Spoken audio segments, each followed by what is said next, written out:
शास्त्री नगरात सोमवारी दुपारी 4च्या सुमारास दर्शनासाठी मिरवणुकीने शास्त्री नगरातील राम मंदिराकडे निघाले होते, तेव्हा अनोळखी लोकांनी मिरवणुकीवर दगडफेक केली। यात डोक्यास मार लागून तिघे जखमी झालेल्यांना मंगळवारी भाजपा युवा मोर्चाचे अध्यक्ष तथा माजी नगरसेवक किरण देशमुख, माजी सभागृह नेते शिवानंद पाटील यांनी मंगळवारी छत्रपती शिवाजी महाराज सर्वोपचार रुग्णालयात जाऊन जखमींची भेट घेतली।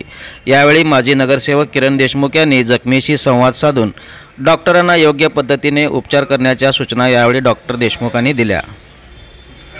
संपूर्ण देश रामलल्लाच्या आगमनाचा उत्सव साजरा करत असताना सोलापूरच्या एका कोपऱ्यात रामभक्तावर अशा पद्धतीने हल्ला होणे हे अत्यंत दुर्दैवी आहे। सदर घटनेतील दोषींना शोधून काढून कठोरातील कठोर कारवाई झाली पाहिजे, अशी मागणी भाजपा युवा मोर्चाचे अध्यक्ष किरण देशमुख यांनी यावेळी केली। पूर्ण देशात प्रभू श्रीरामाचं भव्य प्राणप्रतिष्ठान होत असताना संपूर्ण देशात एक चांगल्या पद्धतीने आणि शांततेने सगळीकडे उत्साह केलं जात होतं आणि या उत्साह चालू असताना सोलापुरात या शास्त्रीनगर भागात काही युवक त्या ठिकाणी रथयात्रा काढत असताना काही समाजकंटकांनी त्यांच्यावर एक हल्ला केला आणि अनेक लोक एकत्रित येऊन एक जमावाने त्यांच्यावर हल्ला केला। त्यात अनेक लोक जखमी झालेले आहेत। त्या जखमींना भेट देण्यासाठी आज आम्ही इथं आलो होतो।